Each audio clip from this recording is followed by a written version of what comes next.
Do you feel transportation is a concern in our region? Yes or no? If yes, what local and regional solutions must be considered? And thirdly, how would you propose a plan for developing and funding those solutions? First, we'll take Highway 65. As Mr. Duff stated, him and I both are on the Highway 65 Coalition, and we are looking at what the needs of Highway 65 are. We know it's overburdened with traffic. We know there's safety factors. Going back to when our Main Street access was cut off, I didn't understand access management. I had those down in Anoka County that were telling me, come down to Fridley, come down to Blake, watch access management, get to know what it's about. I am a firm believer in access management now. But what we don't have is we don't have the frontage and backage roads that we need in order to really do the job for access management on 65. So I looked at that time, and then I look at now, we still don't have the backage roads or the frontage roads in place all along.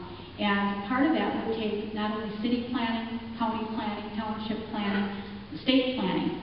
It hasn't happened. And it's mostly been because of our budget constraints. Every entity has budget constraints.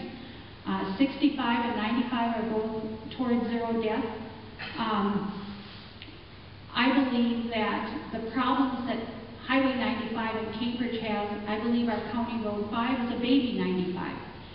Some days when we get on County Road 5 now, we find backed up traffic. And it's going to continue to be a problem. So we need to get other roads in place.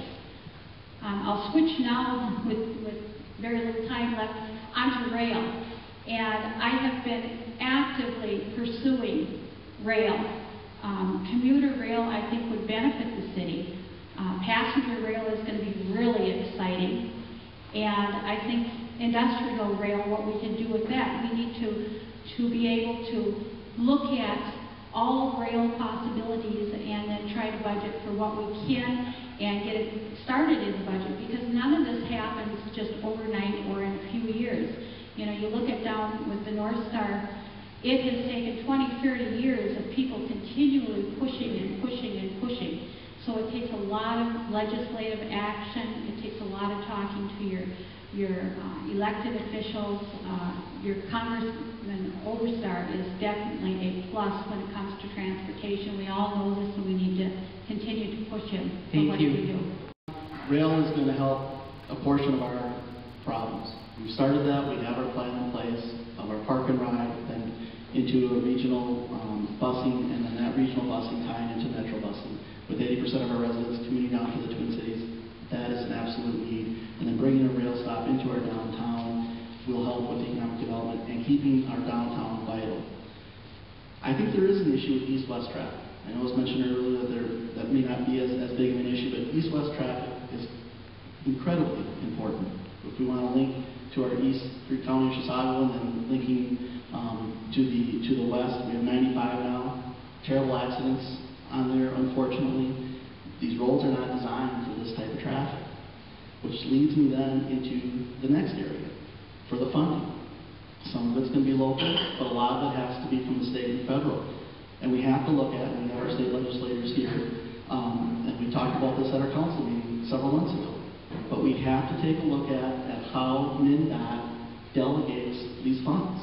If you are scored higher if you're going to build a brand new road.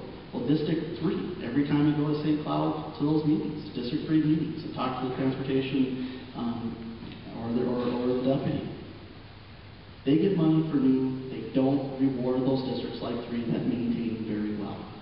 And that really puts us behind the 8 ball.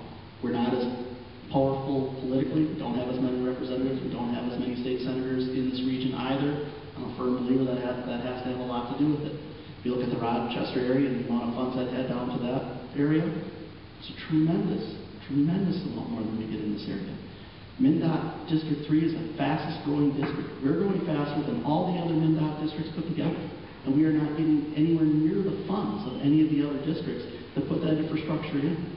We're going to be like Anoka County, where now they're taking 242 and they're doing the overpass of that. 20 years, they're going to be doing the same thing with 5. They're going to be doing it with 95 and trying to get that solution. We keep making the same mistakes. We have to stop that.